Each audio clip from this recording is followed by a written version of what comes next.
d'abord, bonjour à tout le monde. J'aimerais d'abord commencer cette conférence de presse par des félicitations, celle du MOB. Donc bravo à eux et je leur souhaite une bonne route, une longue route dans cette Coupe d'Afrique. Concernant Tadjnet, il est clair qu'on va avoir un adversaire qui va avoir à cœur d'obtenir un très bon résultat à la maison, chez nous. C'est un match important pour eux, mais il faut aussi dire que c'est un match très important pour nous, aussi pour l'USMA, parce qu'on a à cœur de briller devant nos supporters. Ce match de El Harrach, oui, il a été difficile à digérer, mais comme je l'avais dit avant la conférence, lors de la conférence de presse, c'était une très belle équipe. On s'attendait à un très gros match. J'avais aussi dit que, et je suis réaliste, qu'au match aller, on avait été tellement dominé, surtout notamment en deuxième mi-temps. On avait été acculé devant notre but, on avait joué très très très bas, on a défendu le score. Et il méritait bien plus qu'une défaite. Donc au moins un minimum un match nul, voire plus, lors du match aller. Mais ce match retour, si vous regardez bien, si on analyse bien la rencontre, ça a été l'inverse. Donc j'ai été même très surpris de voir mon équipe avoir la possession du jeu, donc dominer cette équipe de El Harrach, qui à certains moments a reculé dans ses 30 mètres, dans ses 30 derniers mètres. Maintenant, on a 3 occasions nettes de but dans les 10 premières minutes. Et on marque pas. On marque sur Harrach marque sur un coup de pied arrêté. Mais en deuxième mi-temps, on pousse, on pousse, on pousse, on pousse, on domine, on a encore des occasions nettes de but. Et quand on marque pas, eh ben, automatiquement, on est soumis à un contre. Et Harrach a fait ce que nous, on n'a pas réussi à faire, c'est-à-dire marquer dans leurs occasions de but. Mais concernant les supporters, c'est tout à fait normal de voir la colère des supporters. Comment ne pas comprendre la colère des supporters? Et comment ne pas comprendre la colère des joueurs et celle du staff et de notre président? De toute manière, qu'on le veuille ou non, c'est une défaite qui est lourde mais sévère. Elle reflète absolument pas la physionomie du match. Les joueurs ont rendu une belle copie et les joueurs sont rentrés sur le terrain avec l'intention de ramener un très bon résultat. Ils ne sont pas rentrés sur le terrain en disant bon ben nous aujourd'hui on s'en fiche, on va tout faire pour perdre le match. Non, ça n'a pas été comme ça. Le match on l'a préparé de la même manière que les autres. Et malheureusement on prend un 3-0 qui est vraiment très très sévère au vu de la physionomie du match. On ne les sent plus quand même à travers ce 3-0, je m'excuse, sur la même question. On sent que ces joueurs, même quand ils rentrent sur le terrain, vous les alignez à chaque fois, soyez d'accord avec moi, mais on sent que sur le plan du mental, il y a quelque chose qui s'est arrêté.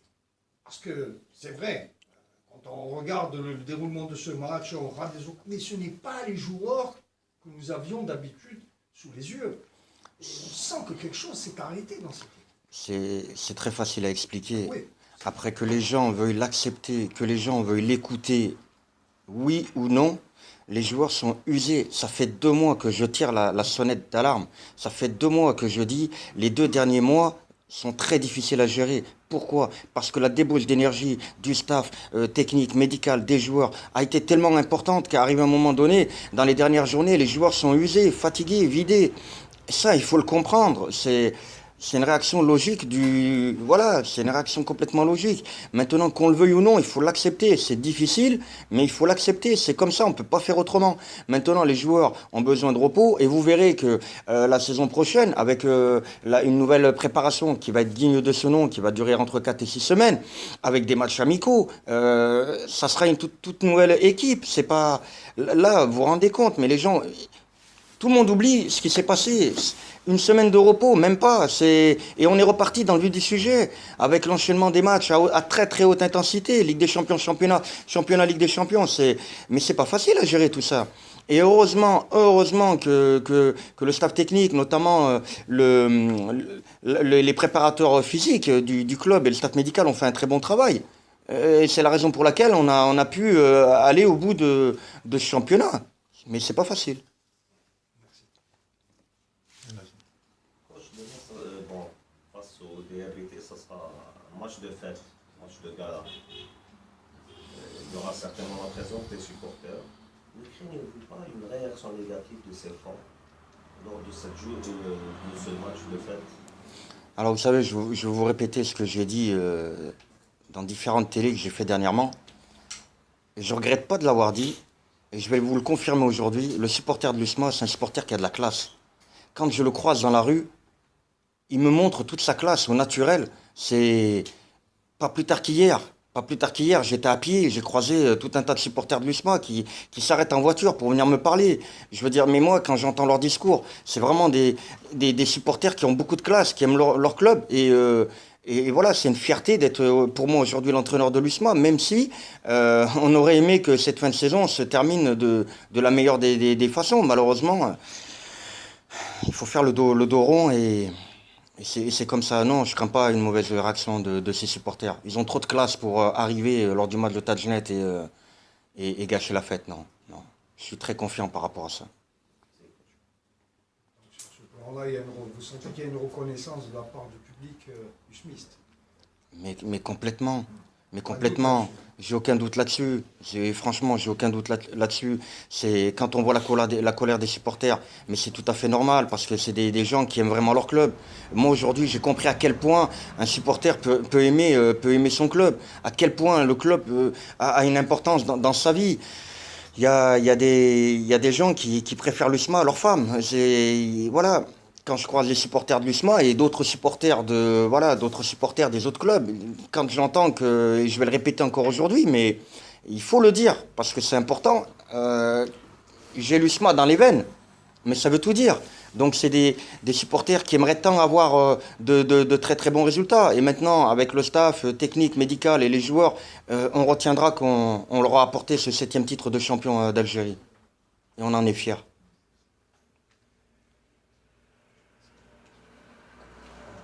Tout à l'heure, vous avez évoqué, bon, vous avez parlé de l'avenir, de la préparation, 4 à 6 semaines de préparation. Les joueurs vont prendre le chemin des entraînements, ils seront meilleurs, ça sera une équipe, bon, on ne va pas dire renouvelée, ça sera une équipe avec un nouveau souffle. Vous êtes projeté sur l'avenir encore? Vous laissez entendre que vous allez peut-être poursuivre votre mission de tête du soir? Non, absolument pas. Là, j'ai parlé de la préparation, j'ai parlé des matchs amicaux, mais absolument pas de moi. Là, je parle de ce qui va se présenter et ça sera de très très bon augure pour le club et pour tous ceux qui aiment le club. Ce que moi, j'ai pas pu faire avec mon staff à mon arrivée, eh ben, ça pourra être mis en place pour cette nouvelle saison. Et c'est très très bien, c'est très très bien. Si vous trouvez un staff qui est capable de ramener un titre de champion d'Algérie après avoir connu à la limite une descente en Ligue 2, et l'année d'après vous faites une Ligue des Champions une finale de Ligue des Champions et un titre de champion d'Algérie, moi je trouve ça énorme. Je trouve ça énorme. Et nous on est vraiment heureux et on est fiers d'avoir atteint cette finale historique à l'USMA. On est très fiers et on retiendra ça de toute manière. Je voudrais continuer justement sur la même idée de Nazim. Quand il dit vous vous projetez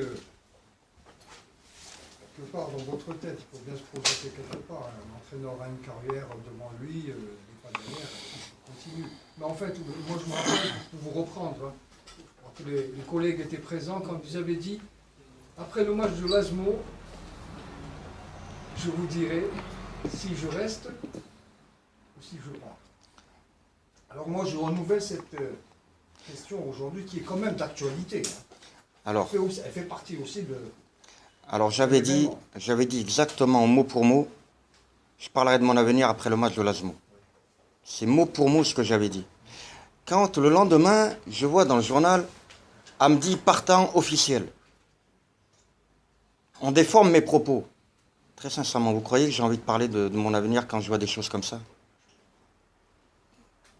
C'est juste pas possible. Donc c'est la raison pour laquelle j'ai arrêté d'en parler et que je ne me suis pas prononcé là-dessus.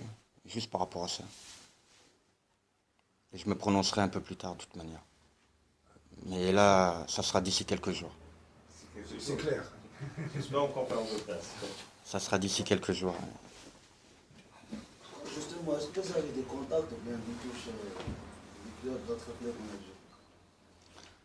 Mais écoutez, votre nom quelque part aussi un peu, quelque part aussi. Est-ce que vous avez des touches ou bien juste... Vous savez, le fait que M. Haddad m'a remis les clés du club, et qui m'a permis d'obtenir cette finale de Ligue des Champions et ce titre de champion d'Algérie, automatiquement, il y a des gens qui sont intéressés. Je ne vais pas vous le cacher, je ne vais pas vous mentir ici, automatiquement. Mais ma priorité aujourd'hui, c'est de bien finir ces 2 matchs avec l'USMA, de ne pas trahir le peuple et cette famille de l'USMA en travaillant pour ce club et en ayant la tête ailleurs. Non, je ne suis pas comme ça. Aujourd'hui, je suis vraiment concentré à très très bien finir avec mon club de cœur. Parce que voilà, avec mon staff technique, médical, on aime vraiment ce club. Il fait partie aussi de notre famille. Mais l'avenir, voilà, je me pencherai sur mon avenir un peu plus tard.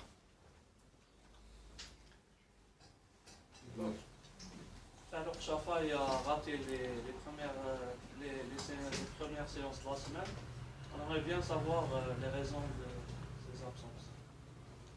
Vous savez, quand un joueur il manque une séance d'entraînement à l'USMA, le lendemain c'est dans le journal. Et on dit pourquoi il a été absent. Donc je pense que vous n'aurez pas de mal à trouver pourquoi. Tout à l'heure, on a constaté la présence de Zemamouche. Vous avez déclaré il y a un mois et demi, que peut-être vous allez lui donner la chance de jouer, serait-ce qu'un match, bien qu'il serait difficile de l'aligner. Est-ce que ce sera l'occasion face au DRB? Non, déjà, concernant le retour de Zema, c'est une très très bonne chose pour le groupe, pour l'équipe, parce que c'est quand même un meneur, c'est un leader. Donc que même à l'entraînement, je lui ai donné l'occasion de participer au jeu d'entraînement, donc de rentrer dans les buts. Et c'est bien parce qu'il reparticipe à la vie du groupe. Maintenant, je pense que ça serait très très bien qu'il participe de manière officielle, plus officielle, et qu'il fasse partie dans le groupe des 18, que ce soit Tajnet ou Blida, mais avant la reprise de l'entraînement pour la préparation. Mais c'est dans mes plans, oui. D'autant plus que c'est un match à domicile, c'est le dernier de la saison, donc le retour de Zema, ce sera un petit peu, comme tu dirais, la cerise sur les gâteaux aussi pour ce joueur qui a été absent pendant une bonne période et qui mérite peut-être le public de l'USMA pour la dernière fois dans la saison le voit jouer. C'était pas évident au départ.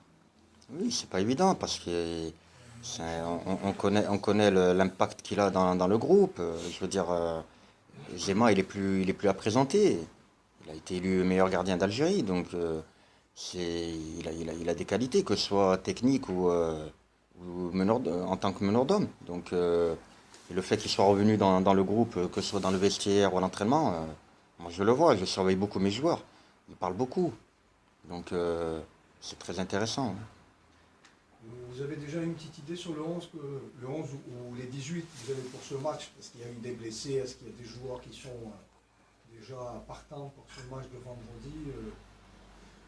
C'est toujours le même groupe, on sait, mais il y a toujours parfois des joueurs qui peuvent, aux dernières minutes, déclarer forfait pour multiples raisons. Non, il y a toujours des points d'interrogation, comme Ferrat par exemple, qui est blessé au dos. Ça, on sait. Voilà, il ne s'est pas totalement remis de sa blessure au dos. Donc, il faut toujours penser à la santé du joueur avant d'être égoïste et penser à soi-même. Donc, de toute manière, il y a un effectif riche à l'USMA et pour pallier à son absence, je trouverai la solution de toute manière. C'est vrai que l'adage dit généralement, on ne change pas une équipe qui gagne, mais quand une équipe commence à trop perdre aussi, on est tenté par apporter de... Ça aussi, c'est logique. Mais c'est l'une des plus grosses difficultés du métier d'entraîneur. C'est-à-dire que quand on perd, pourquoi on a perdu? Qu'est-ce qui s'est passé? Si vous regardez le match de Harash, voilà, c'est comme je vous l'ai dit tout à l'heure, c'est un match qui est très sévère et un résultat qui est très sévère, pardon, mais il n'y a pas tout à changer, loin de là.